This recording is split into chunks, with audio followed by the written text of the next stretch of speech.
Olá, queridos irmãos. Hoje, dia 4 de fevereiro, domingo do Senhor. Nós estamos reunidos em nome do Pai, do Filho e do Espírito Santo. Ave Maria, cheia de graça, o Senhor é convosco. Bendita sois vós entre as mulheres, e bendito é o fruto do vosso ventre, Jesus. Santa Maria, Mãe de Deus, rogai por nós, pecadores, agora e na hora de nossa morte. Amém. O Senhor esteja conosco. Ele está no meio de nós. Proclamação do Evangelho de Jesus Cristo, segundo São Marcos. Glória a vós, Senhor. Naquele tempo, Jesus saiu da sinagoga e foi, com Tiago e João, para a casa de Simão e André. A sogra de Simão estava de cama, com febre, e eles logo contaram a Jesus.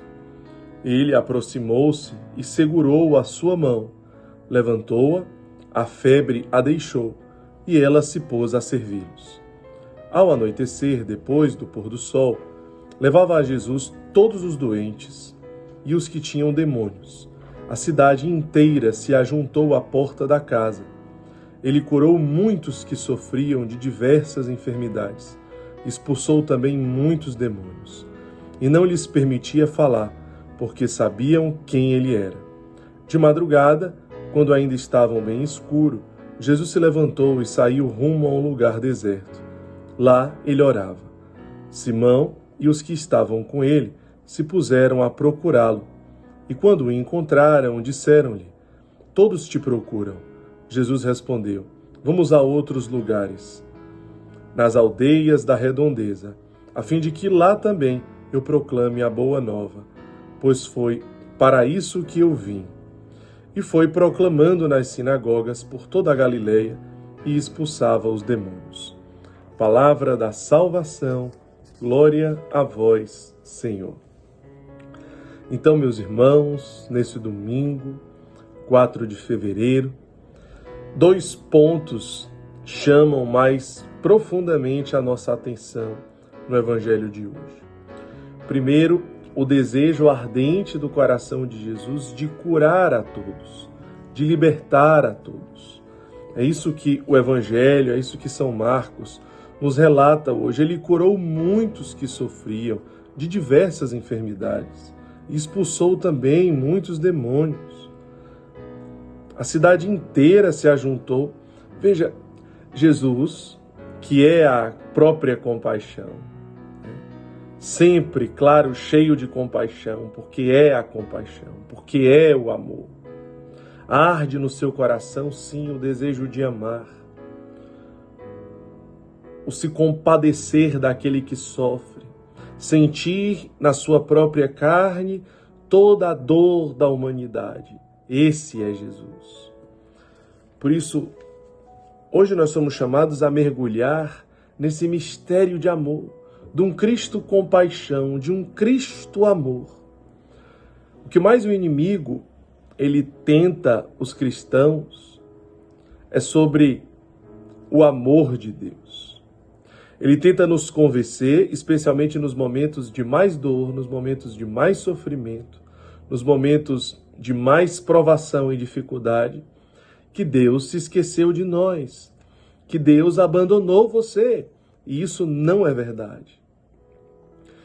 Permita que no dia de hoje esse amor encontre as profundezas do seu coração. Você, irmão acolhido, quantos sofrimentos você passou.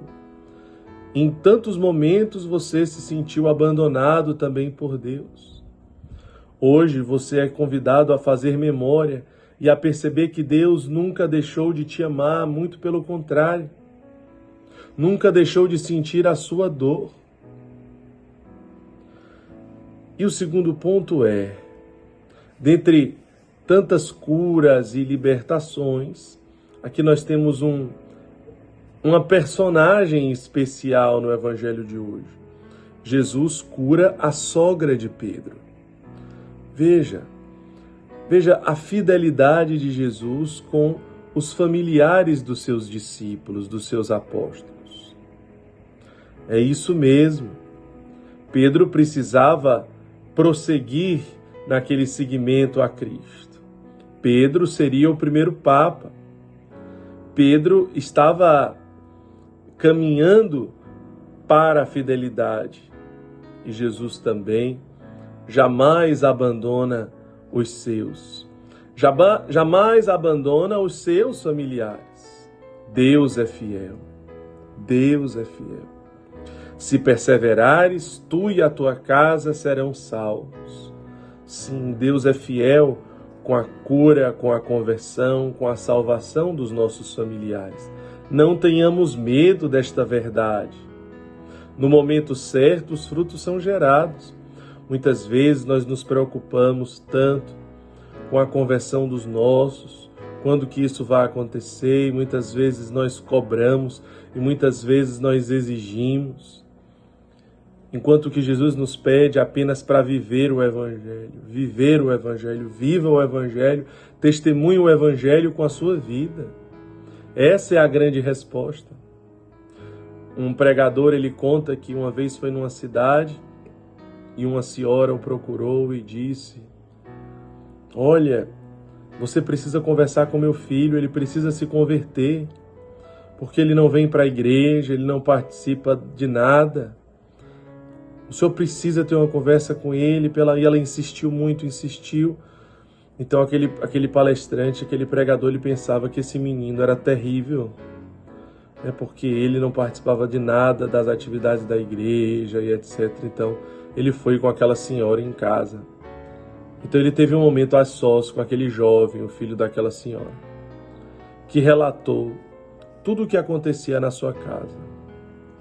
Aquele palestrante, ele chama a mãe e disse: olha, eu pensava que eu tinha vindo para ajudar na conversão do seu filho, mas eu vejo que na verdade eu vim para ajudar na sua conversão, porque o seu filho, ele não pisa na igreja por conta do seu contratestemunho.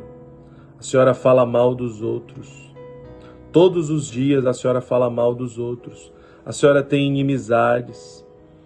A senhora julga as pessoas. A senhora grita na casa todos os dias. O seu contratestemunho tem afastado o seu filho da igreja. Quem precisa se converter hoje é a senhora. Veja como é forte, né? Veja como é forte. Você, por exemplo, o jovem que acompanha a Palavra Encarnada, que deseja tanto que os seus pais venham, participem do Famílias Lumen, esse encontro maravilhoso que acontece quinzenalmente às terças-feiras na sede Mater Dei. Muitos familiares de muitos membros estão participando, mas você queria tanto que seus pais e seus familiares viessem, mas eles não vêm. Veja, o que você precisa fazer é testemunhar o Evangelho. Eles precisam ver um jovem diferente, um jovem que foi alcançado pelo Emmanuel e que, porque foi alcançado pelo Emmanuel, agora ama a todos. E de modo especial ama os seus familiares. É presença, é esperança, é caridade, é unidade. Então, que testemunho você tem sido, né, para que haja êxito nessa evangelização dos seus familiares? Você, irmão, irmã acolhida, né, se preocupa com a reconciliação com a sua família. Quando que isso vai acontecer? Quando que eles vão te atender? Quando que eles vão te visitar? Quando que eles podem te receber? Seja fiel ao que Deus te chama. Pedro foi fiel ao seu chamado e Jesus não pensou duas vezes antes de curar a sogra de Pedro. Seja fiel ao seu chamado como Pedro foi. Ao que Deus te chama? Qual o segmento de Jesus? E dê um testemunho vivo, verdadeiro e autêntico desta fé, junto aos seus. Que Deus nos abençoe, em nome do Pai, do Filho e do Espírito Santo. Amém.